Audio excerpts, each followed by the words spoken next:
말씀은 로마서 1장 21절에서 23절 말씀입니다. 로마서 1장 21절에서 23절 말씀입니다. 준비 시작.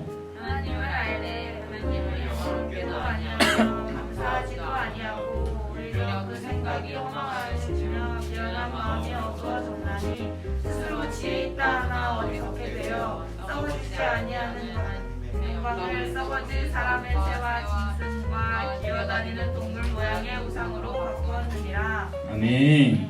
네, 저희 또 이렇게 영상 촬영을 하는데 제가 나중에 이제 어느 교회 담임자가 될 거잖아요. 제가 가장 먼저 없앨 게 사실 영상입니다. 굉장히 아이러니하죠. 왜냐하면 제 개인적인 그 소신이 있어요. 그 영상으로 인해서 이제 어쨌든 우리가 유튜브에 설교만 치면 말씀의 홍수가 사실 물밀듯이 오지만 사실 우리가 이 유튜브나 이 영상 때문에 인간이 놓치고 있는 게 뭐냐면 공간을 놓치고 있거든요. 장소와 공간을 놓치고 있어요. 그러니까 그 장소에서 주는 그 공간에서 주는 그 따뜻함이나 어떠한 경외로움 그런 것들을 솔직히 다 잊어버렸어요. 그래서 마치 이제 영상으로 물론 지금은 이제 특별한 시기니까 어쩔 수 없이 하지만 근데 이제 평상시에도 이제 그렇게 하면서 내 삶이 예배이지 뭐 이러면서 끊임없이 공간이 주는 어떠한 아름다움과 장소와 그 시간이 줄 수 있는 그 독특성을 우리가 많이 잃어버렸어요. 그래가지고 마치 이제 기독교인들이 오늘 만약에 주일 11시 예배인데 못 갔어.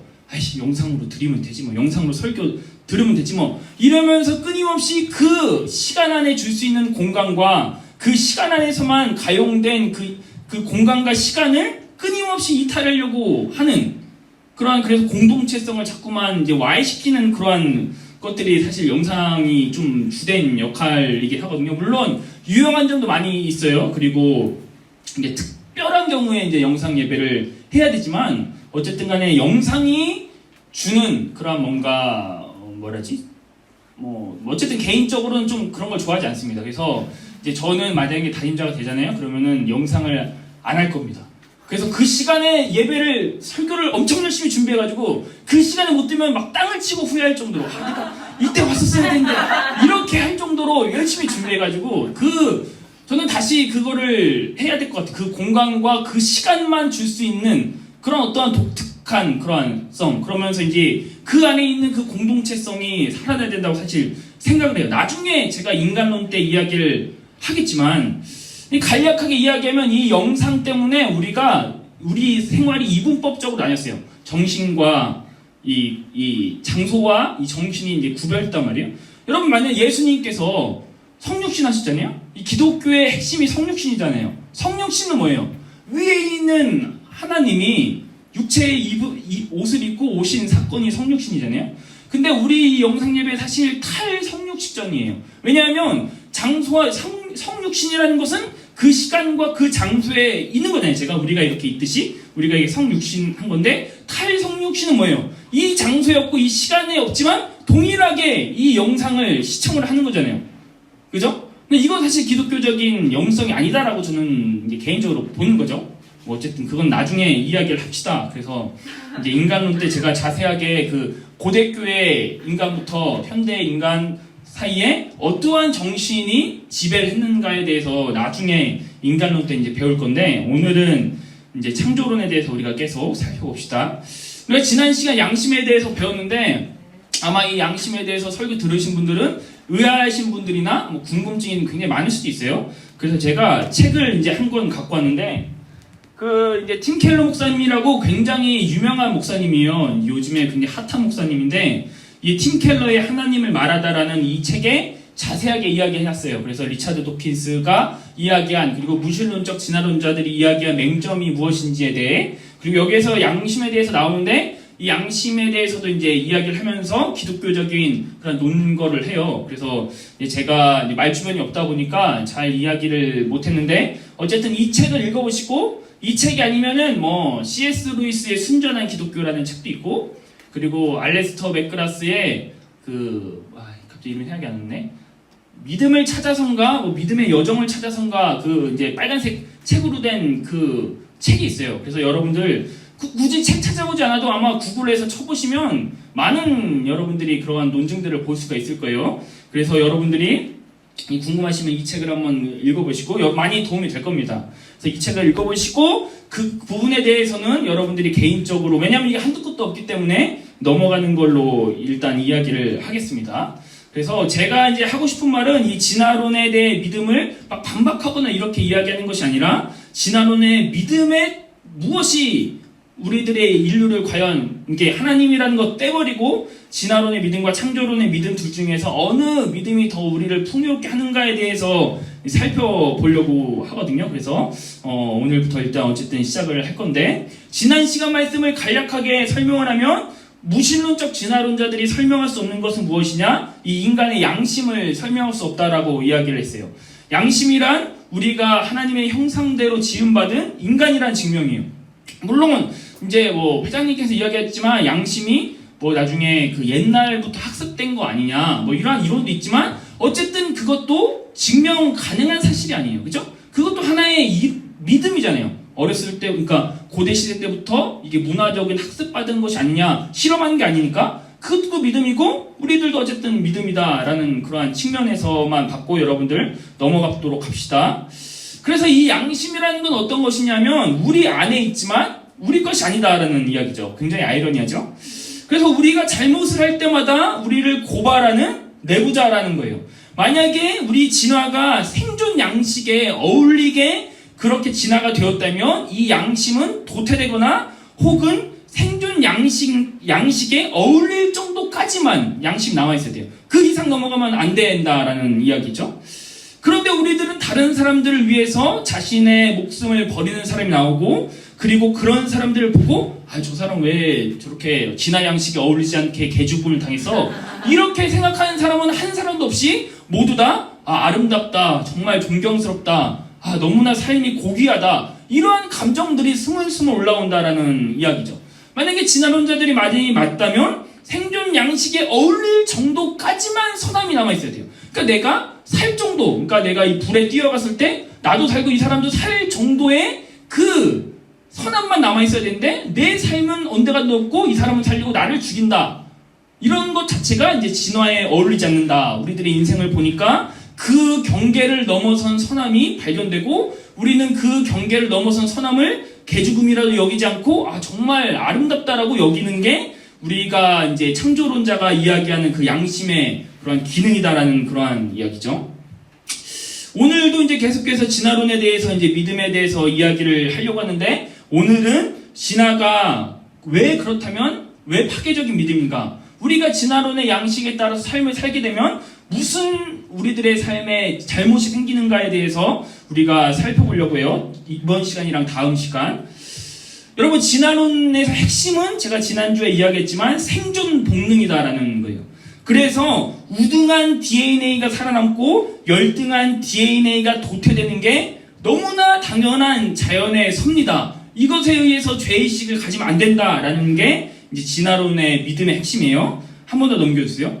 자, 여러분들 진화론을 보려면 일단 진화론이 진공 상태에서 갑자기 태어나는 게 아니라 이제 진화론이 나온 배경에 대해서 우리가 간략하게 이제 살펴봐야 돼요.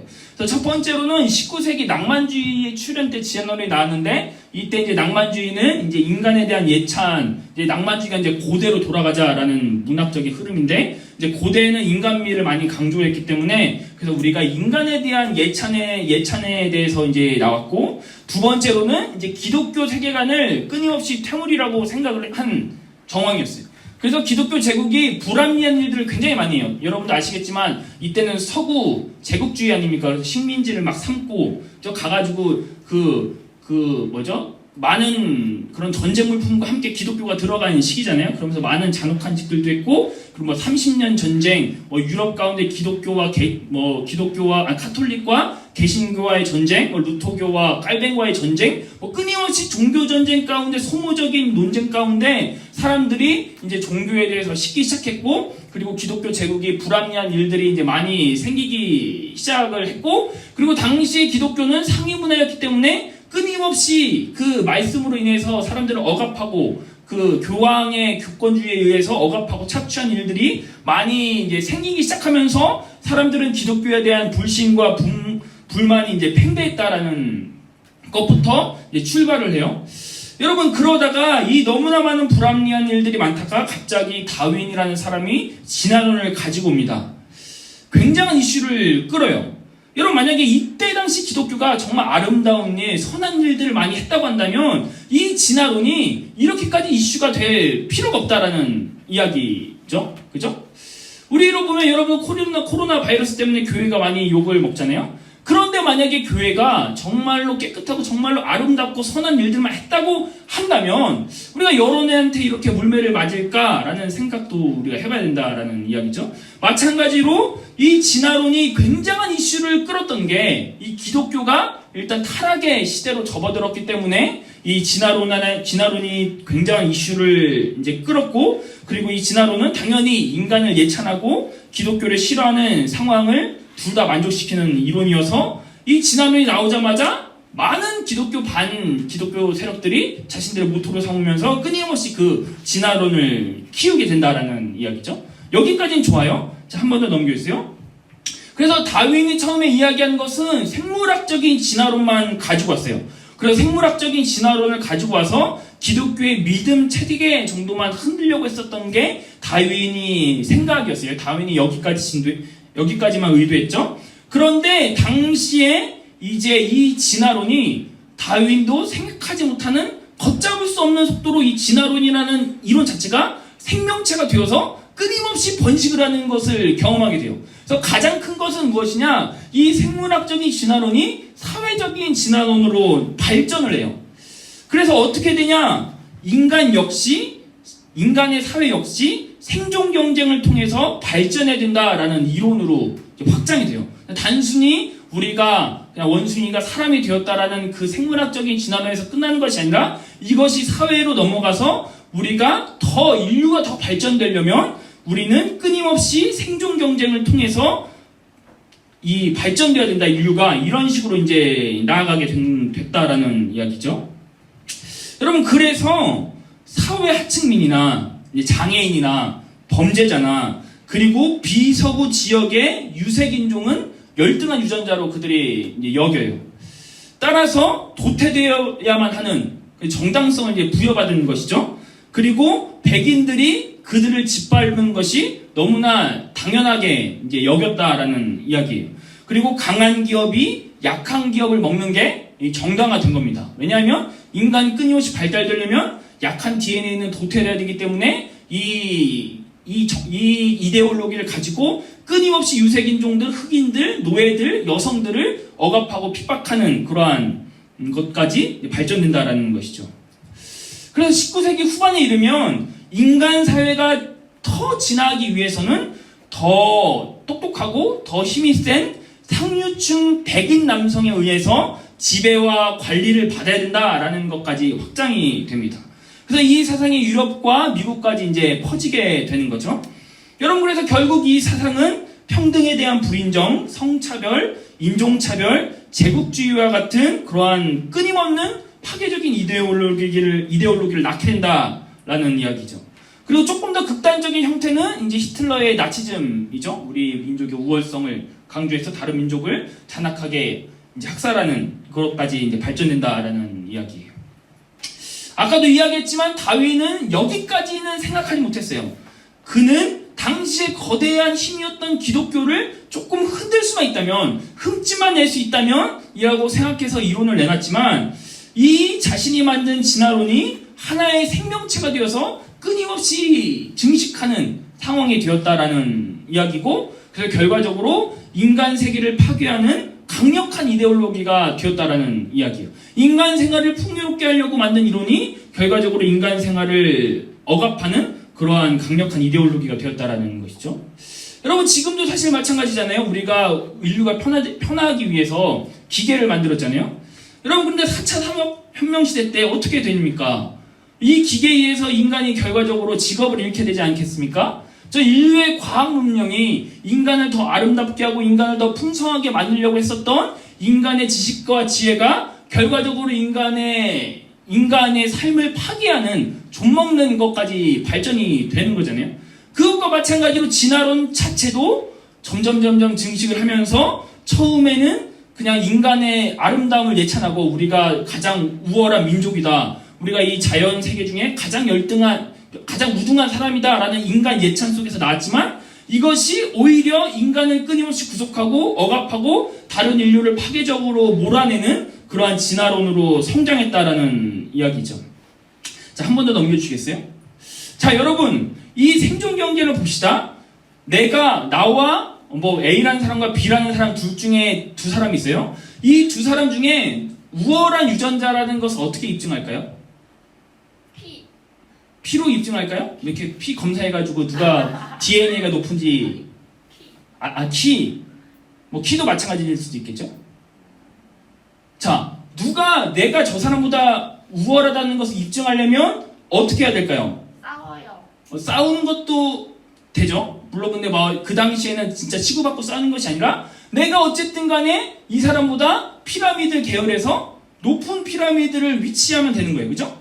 그 당시에 정말 피를 빼가지고 우월한가 열등한가 해부하고 이런 것이 아니라 내가 저 사람보다 우등하려면 인간 피라미드 속에서 내가 상류층 꼭대기 피라미드 라인에 있으면 자동적으로 내가 저 사람보다 우월한 거잖아요. 그렇기 때문에 이 생존 경쟁은 끊임없이 내가 저 사람보다 열등하게 우등하다라는 것을 갖기 위해서 끊임없이 달려야 되는 그러한 체계를 만드는 것이죠. 여러분, 이 생존 본능은 사실 굉장히 잔인한 믿음 체계죠. 그래서 역사적으로만 찾지 말고 여러분들 주변을 보세요. 입시 경쟁, 취업 경쟁, 기타 점차 계속 치열해진 여러분들 경쟁을 보시기 바랍니다. 우리들에게 얼마나 잔인한 믿음을 줄까요? 그죠? 인류를 성장하기 위해, 인류의 진보를 이루기 위해 아이러니하게 인간을 소외시키는 지금 우리들의 문화가 이 진화론의 이 생존 경쟁, 이 진화론의 진보하는 믿음, 이것에 대한 그러한 믿음에서부터 사실 나왔다라는 이야기인 것이죠. 한 번 더 넘겨주시겠어요? 자, 여러분들 아시겠지만 프로듀스 101인가? 네. 이거 그죠? 옛날에 굉장히 핫했던 그러한 프로그램이에요. 이것이 사실 이 사회가 진화론적 체제로 움직일 때를 보여주는 가장 적나라한 사실 프로그램이에요. 제가 가장 싫어했던, 혐오했던 그런 프로그램입니다. 왜냐하면 우리들의 실태를 정말 여과 없이 보여주는 그러한 프로그램이에요. 왜일까요? 성공하려면 저 사람보다 잘해야 되고 살아남아야 된다는 거예요. 그리고 살아남아야 된다는 건 어쨌든 간에 저 사람이 없어져야만 한 그러한 상황이죠. 내가 저 사람보다 우월한 유전자를 가졌다는 걸, 내가 저 사람보다 조금 더 달란트가 많다는 걸 입증을 해야 되는 자리가 이 프로듀서 101 이 프로그램인 것이죠. 그래서 이 치열하고 무한한 생존 경쟁 속에 인간을 이제 빠뜨리는 겁니다. 그래서 인간이 여러분들 어떻게 됐나요? 그 무한한 생존 경쟁으로 인해서 분노 조절 장애나 우울증이나 불안 장애, 기타 심리적인 질병이 이제 끊임없이 생기게 된다라는 그러한 이야기죠. 여러분들 미생을 보셨죠? 미생의 유명한 그 명언이 있어요. 아는 전쟁터지만 밖은 지옥이다 라는 그러한 명언이죠. 이것이 지금 우리가 살고 있는 체제라는 거죠. 끊임없이 진보를 이루려고 하는, 끊임없이 GDP를 성장하려고 하는 그 시간 속에서 사실 그것의 가장 큰 핵심은 인류의 행복과 인간의 진화와 그 모든 인류들이 행복하기 위한 것 때문에 그 사회를 성장시키기 원하지만, 근데 아이러니하게 각 개체별의 인간은 불행한 삶을 살고 있다. 누구를 위한 삶인가? 국가는 점점 발전하는데 각 개개인의 사회 사람들은 다 병들고 있고 심리적으로 위축되고 있고 분노 조절 장애와 기타 여러 가지 그 평안을 잃어버린 이 삶이라는 거죠. 그래서 GDP가 과연 무슨 소용인가라는 그러한 이야기를 하는 겁니다. 근데 이 모든 것이 사실 진화론의 뿌리에서부터 시작했다라는 것을 우리는 이제 파악을 해야 된다라는 이야기인 것이죠. 자, 두 번째로 이 생존 경쟁은 윤리 체계가 없다라는 이야기예요. 무슨 말이냐? 생존이 달려있기 때문에 이제 도덕 같은 거는 필요 없다라는 이야기예요.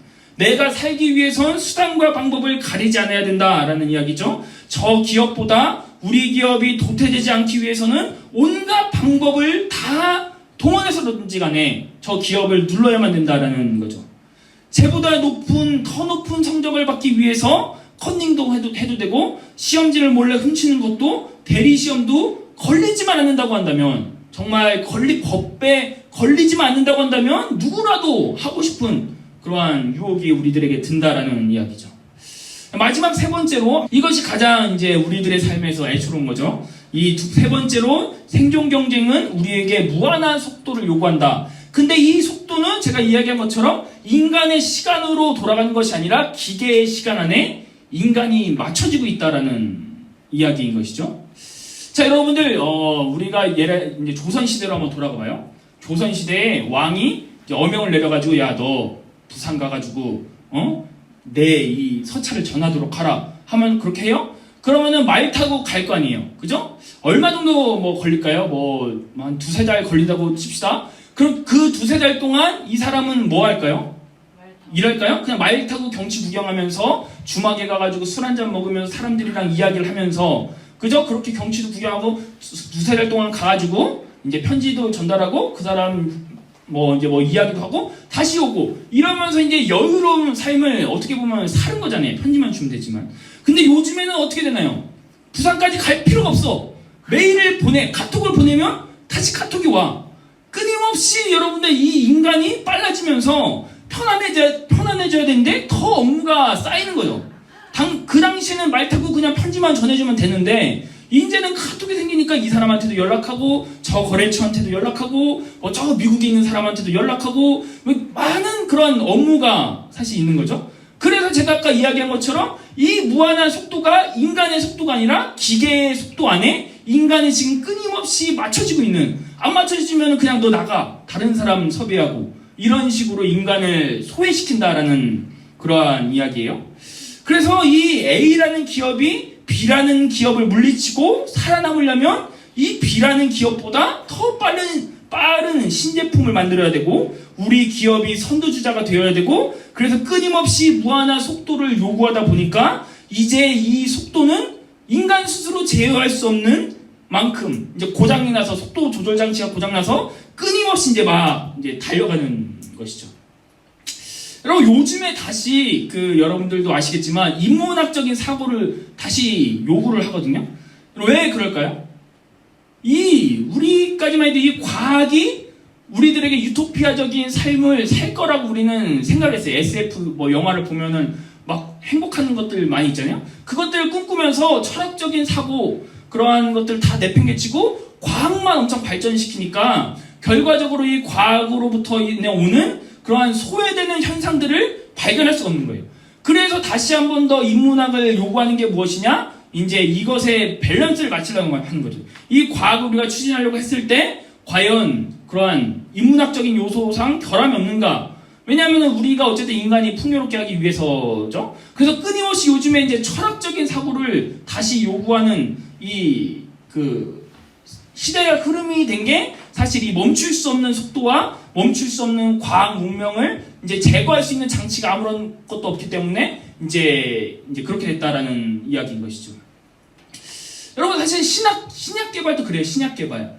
여러분 신약 개발 같은 것도 보면 신약을 개발을 하면 요즘에 사실 순수과학이 없습니다. 왜냐하면 신약을 개발하려면 어떻게 해야 됩니까? 돈이 있어야 되잖아요. 그 돈 누가 되나요? 기업이 되죠. 그럼 결과적으로 그 신약 개발은 기업에 이롭게 할 수밖에 없는 구조인 거죠. 그죠? 그래서 여러분들 보면 비만약, 당뇨약, 여러 가지 서양적인 그러한 우리가 많이 먹은 것에 있어서, 그죠? 많이 먹은 것 때문에 나오는 그러한 질병에 대한 약은 굉장히 많지만, 아프리카 오지에 있는 그런 뭔가, 잘 모르는 약들, 이런 약들을 누가 개발하나요? 아무도 사실 개발하지 않잖아요.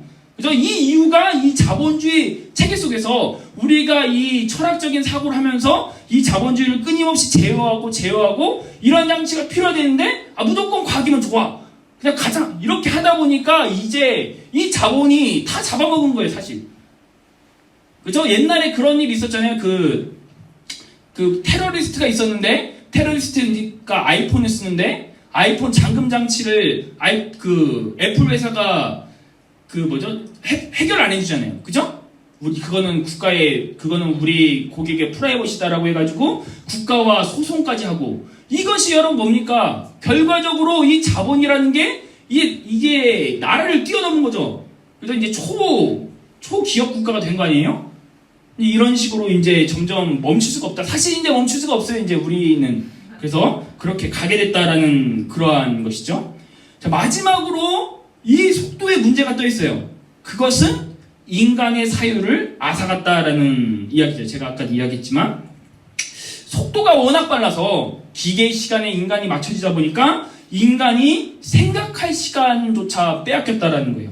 기계의 시간에 맞춰서 인간의 정신이 돌아가다 보니까 여러분들 중고등학교 때 원래는 꾸어야 되는 꿈이 뭡니까? 나는 어떻게 살아야 되나? 나의 정체성을 찾아가는 과정이에요. 중고등부 과정이. 그런데 요즘에 어떻게 되나요? 중고등부 때 어느 누가 인간이란 누굴까? 난 어떻게 살아야 될까? 이것을 생각한 사람이 누가 있나요? 그냥 좋은 대학교 가고 빨리 취업하고 이런 식으로 인간 자체가 사유하는 능력을 잃어버려서 기계처럼 이제 되어버린 그러한 것이죠.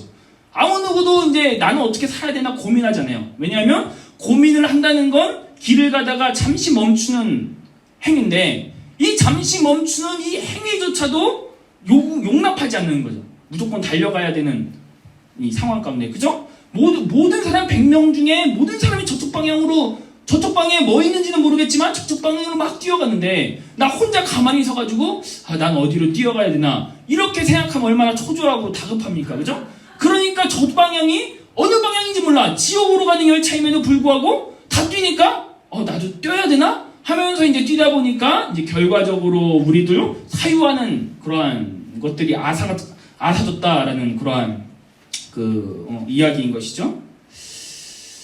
여러분 여담이긴 하지만 이제 우리가 4차 산업혁명이 되잖아요. 이제 4차 산업혁명 때 가장 빨리 없어지는 직업군이 뭔지 아세요? 의사. 네, 의사, 판사, 변호사가 가장 많이 없어져요. 우리나라가 가장 1위로 하는 직업군이죠. 왜 그럴까요? 반대로 생각해 보세요. 의사, 판사, 검사가 왜 없어질까? 가장 기계 같은 삶을 살고 있기 때문에 가장 기계 같은 그러한 직업군이기 때문에 기계에 의해 도태되는 거예요. 의사, 판사, 교사, 공무원 이런 게 이제 다 이제 도태가 된답니다.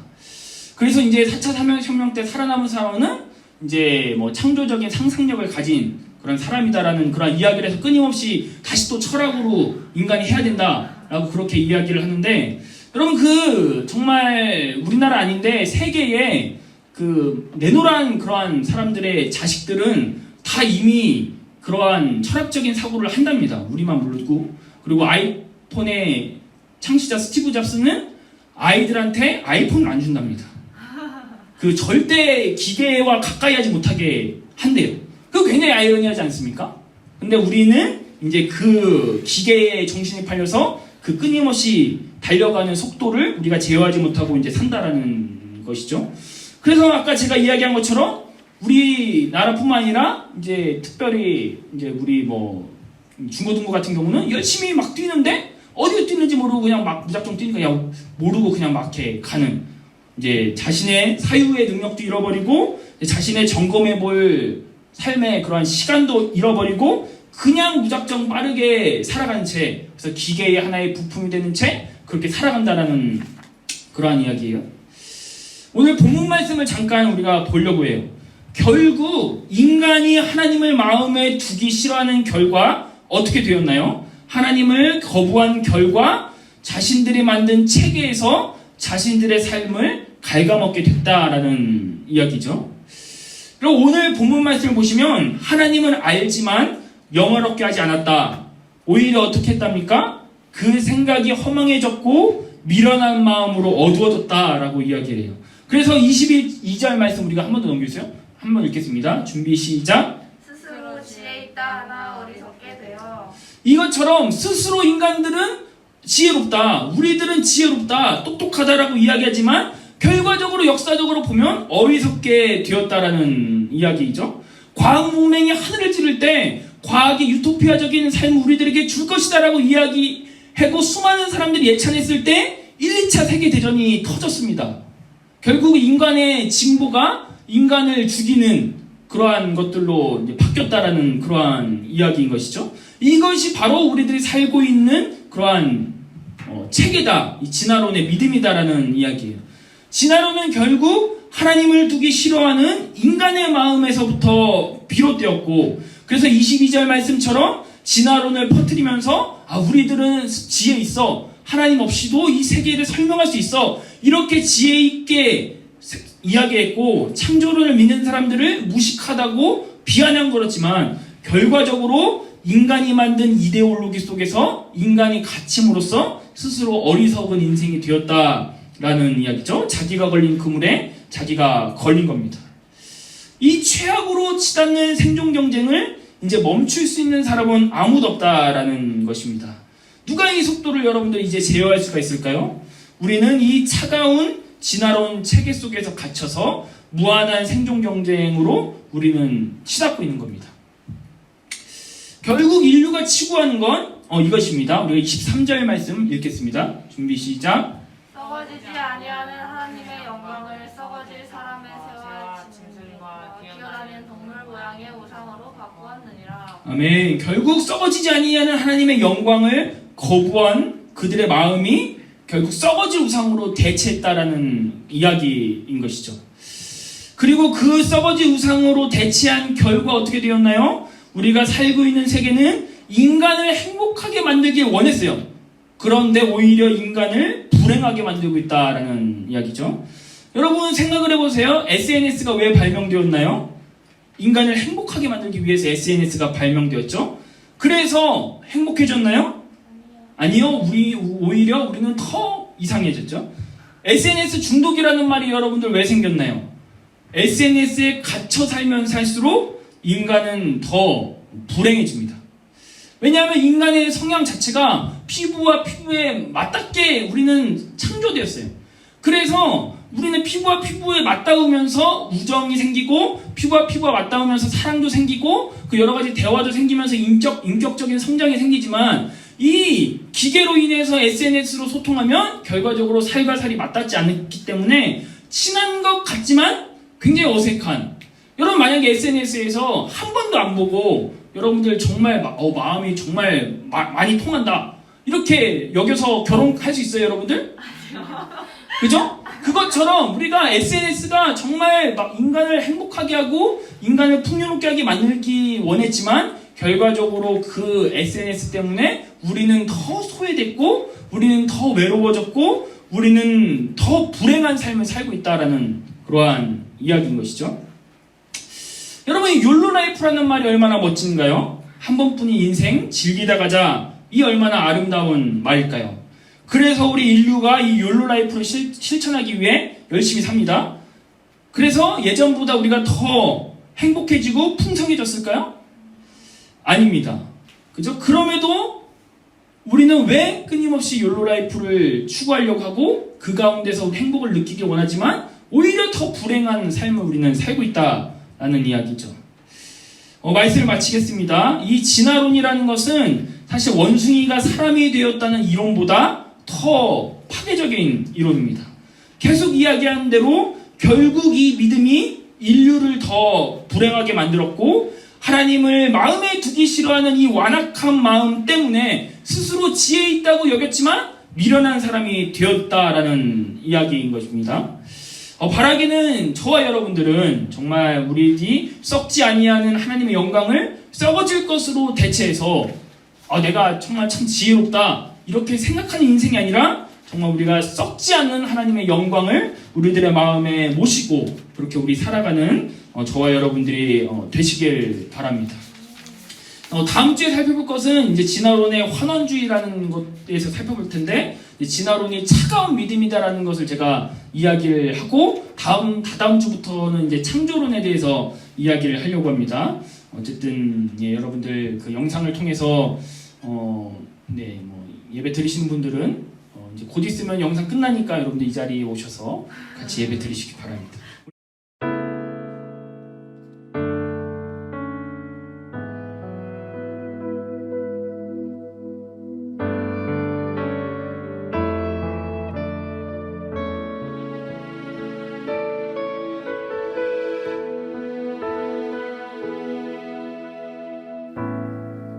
의지했던 모든 것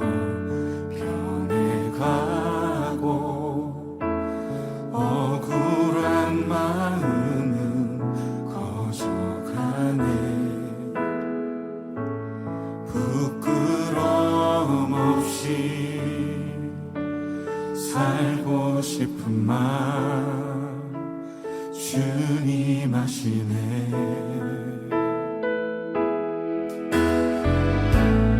모든 일을 선으로 이겨내고 죄의 유혹을 따르지 않는 나를 구원하신 영원한 그 사랑 그 신분이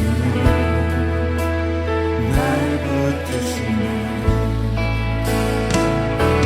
주어진 내 삶이 작게만 보여도 선하신 주 나를 이끄신 번에 중심을 보시는 주님만